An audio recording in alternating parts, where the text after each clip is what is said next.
Olá pessoal, meu nome é Ricardo Freitas e eu vou iniciar essa primeira aula sobre o Dynamo fazendo algumas considerações iniciais. A primeira delas é que os assuntos que tratam sobre a interface, as questões mais básicas acerca do Dynamo, eu não vou tratar aqui nessas aulas, eu já falei sobre eles na minha palestra no Combin, que foi o Congresso Online de BIM, e a minha palestra pode ser encontrada aqui no grupo Reft1, que é um grupo que eu criei para nós tratarmos sobre os assuntos acerca do Dynamo, principalmente sobre modelagem avançada dentro do Revit. Explorem esse grupo, aqui já tem alguns arquivos, algumas rotinas que eu já postei, tal, e o que eu vou descobrindo interessante também sobre plugins, etc, eu vou postando aqui no grupo. E minha palestra já eu postei aqui também, tá? Vocês podem acessar ela aqui, ou então através do meu canal no YouTube, o Ricardo Freitas, ela também está lá disponível. Bem, a minha intenção de produzir videoaulas foi a seguinte. Eu vim aqui no site, logo quando eu conheci o Dynamo, eu vim aqui no site, tal, aí vim aqui em Learn, tal, e vi que tinha muito assunto aqui, vídeos, tal, assisti um por um, li o PDF aqui, estudei e tal. E o que é que acontece? Tudo aqui está bastante em forma de tutorial. E o que é isso? Ele vai fazendo com exemplos, ele vai demonstrando. Então a gente vai seguindo e vai vendo as funcionalidades. No entanto, ele não discute muito sobre a questão de como funcionam os comandos. E aí, quando a gente quer desenvolver nossas próprias ideias, pelo menos no meu caso, foi uma dificuldade, porque aqui não tem material explicando passo a passo e detalhadamente como funciona cada comando, o que é que eu posso fazer, o que é que eu não posso, como os comandos funcionam, enfim. Aqui são tutoriais. Então, pessoal, eu não vou fazer minha aula e as posteriores em forma de tutorial. Obviamente, eu vou fazer alguns exemplos, mas bem a título básico. O objetivo principal das minhas aulas vai ser explicar como funcionam os comandos, para que a gente tenha esse conhecimento e nos torne aptos a desenvolver nossas próprias ideias. Tá? Muito embora eu recomendo bastante que se vejam todos esses vídeos aqui, estão em inglês, tá? Quem tiver alguma dificuldade em inglês, infelizmente, fica um pouco complicado, tá? Um dos objetivos das minhas videoaulas também é esse, que ainda não tem material em português, pelo menos eu ainda não encontrei sobre o Dynamo, né? A maioria das pessoas que trabalham com ele não são do Brasil ainda, tá? Então, vindo aqui, como eu já mostrei, tem vários vídeos, tá? Eu recomendo que vejam todos. Esse Dynamo Prime aqui é muito bom, é um material muito bom, tá? Que tem muita informação. É um projeto que eles criaram e de forma detalhada e teorizada. O que é o Dynamo, é uma linguagem de programação, tarará, o que é null, o que é wire, enfim, diversos assuntos sobre o Dynamo. Bem, pessoal, então dando continuidade, eu vou mostrar três assuntos hoje nessa videoaula. O primeiro dele é o tipo de variáveis que o Dynamo usa, o number node e como criarmos essa unidade aqui mais elementar, que é um point by coordinates. Tá? Então, primeiramente os tipos de variáveis mais básicos, né, que são os tipos de dados que o Dynamo usa, os tipos básicos, tá? Então, que na maioria das linguagens de programação também são usados. Então, o int, que são números inteiros, que são normalmente usados para contadores e índices, tá? A variação dele é de menos esse número enorme aqui até esse outro. Não é infinito, como na matemática, obviamente, pelas limitações de memória de um computador, tá? Double, que representaria, no caso, os números reais, ou seja, números decimais, com a precisão de 10 dígitos. Bool, que são variáveis booleanas, que só assumem dois valores, ou verdadeiro ou falso. Em inglês, true, false. Vão ser usadas essas palavras em inglês aqui para nomear, né, esses valores. Ou true ou false. ok? Geralmente são usados para códigos condicionais. String, que é texto, tá? Texto, então são usados para listas textuais, referenciar parâmetros, tá? Quem mexe em Excel, também os tipos são bem parecidos lá dentro do Excel, tá? Enfim, vamos lá. Então, null, que é a questão do o conjunto vazio. Não é zero, tá? Não é zero, é conjunto vazio, então não definido. Ela vai ter lá sua importância. Bem, então temos aqui também o agora vamos para o number node. E daí a gente vai entender a importância aqui desses tipos de variáveis. O number node, obviamente como o nome diz, é um nó usado para dar entrada em números, tá? Então nós temos três tipos básicos: o number, integer slider, number slider. Esse aqui é um tipo fixo e esses dois aqui são variáveis. Vamos ver no Dynamo. Bem, eu já criei aqui um number, tá? Ele pode ser encontrado em core input number, eu clicando aqui ele aparece, ou simplesmente digitando number aqui e pressionando enter, ele vai aparecer também. Ok, então tá aqui o nó, e aí nós podemos digitar aqui 2, ele vai assumir esse valor, 3, qualquer valor que nós desejarmos, qualquer valor numérico. Se eu digitar, e ele só aceita ponto como separador de decimal. Se eu digitar vírgula, ele vai entender, cadê? 3,2. Ele não vai aceitar, tá? Digamos que eu digite sem querer um texto aqui. O que é que vai acontecer aqui? Ele criou uma entrada. Vejam que aparece o nome aqui, variável. Tá? Ele criou uma entrada. Então, esse nó que antes só tinha uma saída, quando eu crio aqui, ele vai criar uma entrada. Para esse tipo de nó aqui, isso aqui não vai adiantar de muita coisa, porque eu não tenho como colocar uma fórmula, por exemplo, x mais y, tá, mais z. Vamos dar um exemplo. Veja que ele entendeu tudo aqui como uma única variável, como se fosse um nome só. Ele não reconheceu as três separadas. Tá? Então não vai adiantar de muita coisa. Esse nó aqui, o melhor é nós usarmos diretamente números. Tá? Então, como nós podemos perceber, ele assume um valor fixo. Então vamos ver qual o próximo aqui. Integer slider. Como o próprio nome diz, é um slider de números inteiros. E aí vamos ver como ele funciona. Cadê? Vamos digitar aqui. Integer slider. Aqui ele diz o caminho, ó, input actions, né? Core input actions, ele diz o caminho. O integer slider, como é que ele funciona? A gente clicando aqui nessa setinha, nós vamos ver que nós atribuímos um valor mínimo, um valor máximo e o step. O step, naturalmente, só pode ser inteiro. Tá? Ó, veja que quando eu tento colocar outro valor aqui, ele não reconhece. Se eu tentar colocar um texto, também não reconhece. Ele só vai aceitar números inteiros, porque ele é integer slider. Então, digamos que eu queira de menos 10 a 10 a variação. Veja que o zero, obviamente, ficou no meio, e aí, à medida que eu for...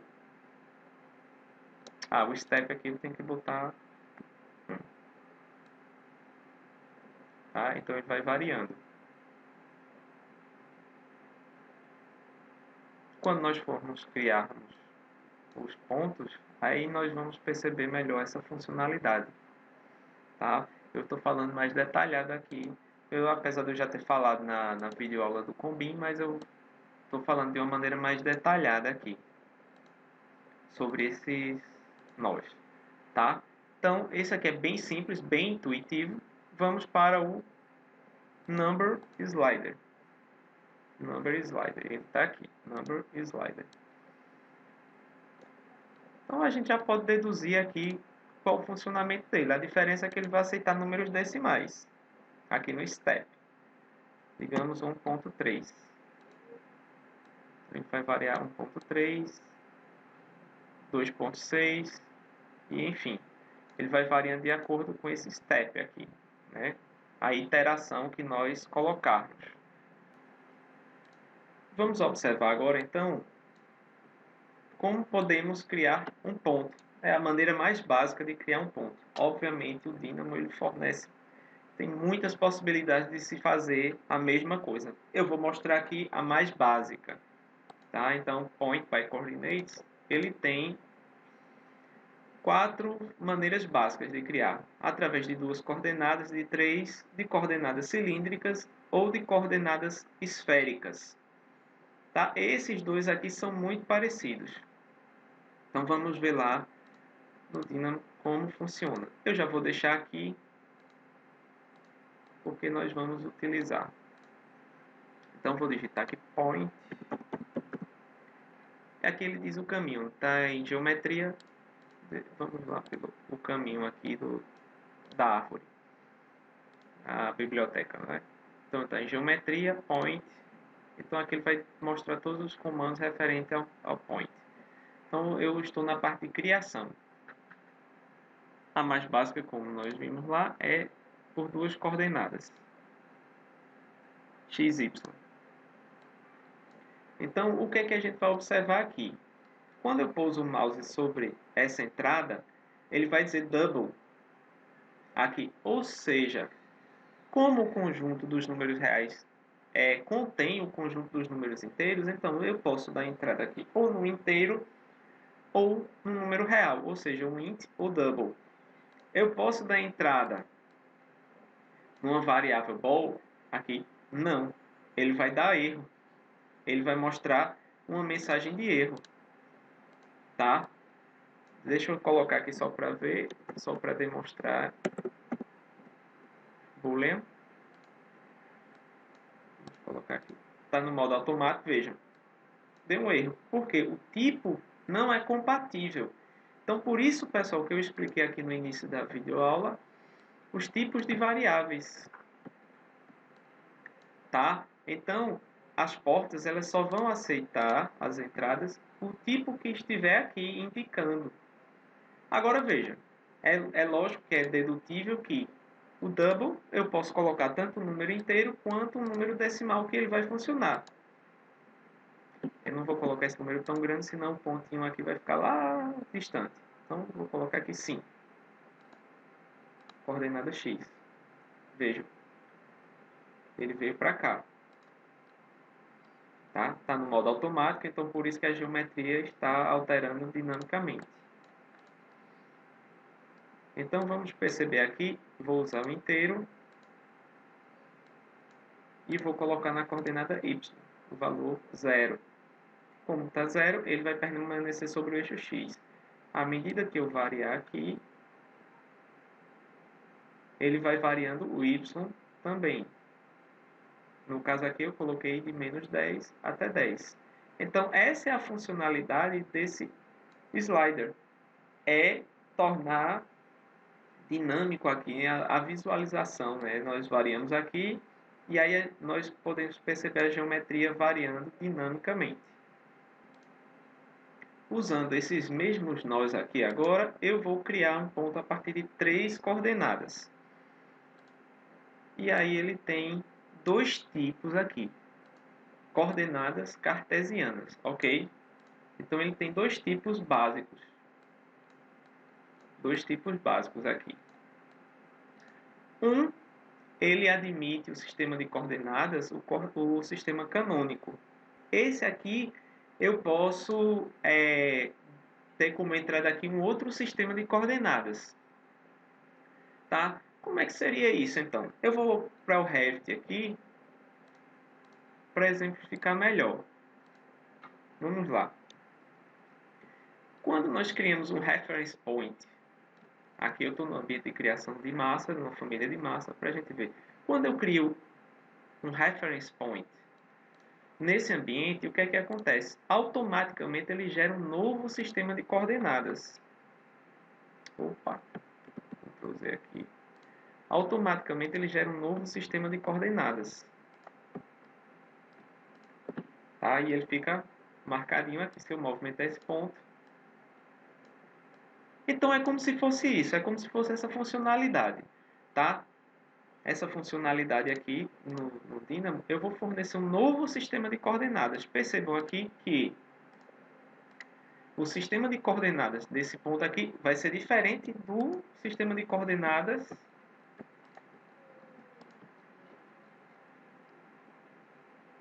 do Revit, tá? Que é o Word aqui, né? O famoso AutoCAD. No AutoCAD a gente já tem isso, né? Nós podemos mudar o sistema, enfim. Isso é bem compreensível. E aí, qual a utilidade disso? A utilidade disso é que se eu criar uma geometria baseada nesse novo sistema de coordenadas, ele vai ficar dependente. Como eu criei aqui, por exemplo, um retângulo baseado nesse novo sistema. Então, à medida que eu variar aqui as coordenadas, esse retângulo vai junto.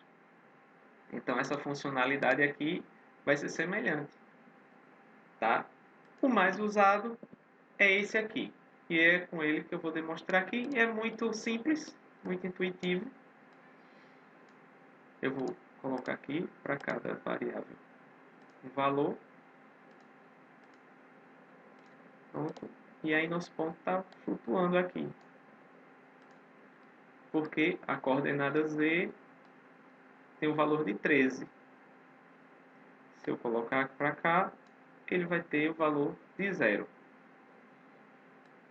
Tá? Varia do Y. O X, percebam que é um valor fixo. Tá? Então, esse number, a diferença para o integer é essa. Aqui é fixo, aqui é variável. Então, seguindo aqui, nós vamos ver agora outro, que é a partir de coordenadas cilíndricas. Tá? Então, como é que o Dynamo trabalha com coordenadas cilíndricas? Só relembrando, pessoal, aqui coordenadas cartesianas. Como é que funciona o sistema de coordenadas cilíndricas? Tá? Nós fornecemos três valores. Um é o raio, nessa imagem aqui. Nós fornecemos um raio. Para criarmos esse ponto P aqui, nós fornecemos um raio. Fornecemos o ângulo que esse raio forma com o eixo X e o Z. O Z é o mesmo do sistema de coordenadas cartesianas. Nada mais aqui do que a altura, vamos dizer assim, do ponto. Tá? Então vamos ver como funciona isso no Dynamo. Então vamos criar por coordenadas cilíndricas.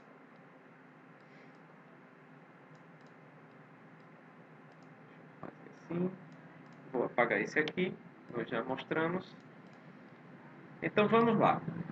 Percebam aqui que ele pede também um sistema de coordenadas. Nós não vamos falar sobre isso agora, então deixa o default que é 000, ou seja, a origem normal, o sistema de coordenadas canônico. Por default, aqui já tem alguns valores, ângulo, né, double também e double, tá? Aqui para o ângulo, o que é que eu vou fazer? Eu não vou usar inteiro, eu vou usar um number slider. Então, Ctrl C, Ctrl V. Para o ângulo, eu vou fazer assim, ele variando de 0 até 360 graus. Né? Aqui esse valor é double, mas nós podemos entendê-lo em graus. Geralmente, na matemática, para coordenadas cilíndricas, usa-se radianos, mas aqui esse valor vai ser em graus. Então eu vou colocar aqui, ligar e vou ver. Vamos observar o que vai acontecer lá com o nosso ponto. À medida que eu vario o ângulo, o que é que vai acontecer? O step está 0 mais uma vez. Vamos lá. Então, percebam que ele vai girando. Tá? Ele vai girando em torno do eixo Z. O eixo X aqui no Dynamo é essa linha vermelha, o Y. É essa verde e o Z, o azul. Então, tá, pessoal? Mostrando nessa outra imagem aqui, nós estamos variando esse ângulo aqui. O raio por default aqui é 1. Tá? O raio por default é 1. Então, ele vai lá Tá bem simples, não é isso? Se nós colocarmos aqui a elevação e alterarmos aqui o valor, o ponto vai subir ou descer.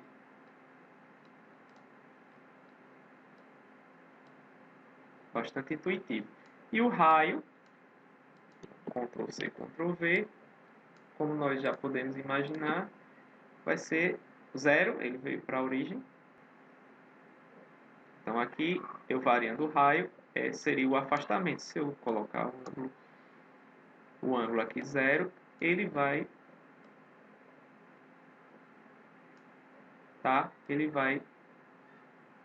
se orientar pelo eixo X, que no caso aqui perde-se um pouco a noção de eixos, né? O que se tem na verdade seria esse volume aqui. O ponto nós entendemos como se o ponto fosse se movimentar sobre esse volume. Bem, vamos para o próximo. Então, coordenadas esféricas. É muito parecido, sendo que o que é que vai mudar? Vamos voltar lá. Eu vou deletar aqui e vou botar point by spherical coordinates.